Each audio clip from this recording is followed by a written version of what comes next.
be doing our very first print on this, the CEL Robox. So let's just move over to the software here. I've just dragged in this house design. Got quite a lot of detail on, so it'll be interesting to see how it comes out.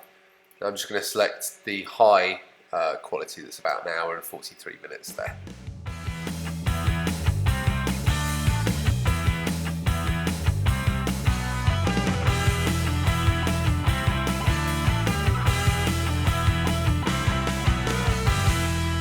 So now that the print's finished, let's remove it from the build plate and have a closer look at it.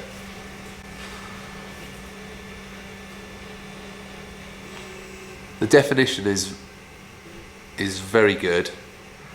You can see all the letters on the back there.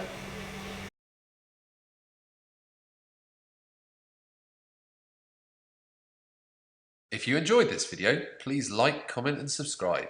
Also, come follow us on Facebook, Twitter and Instagram.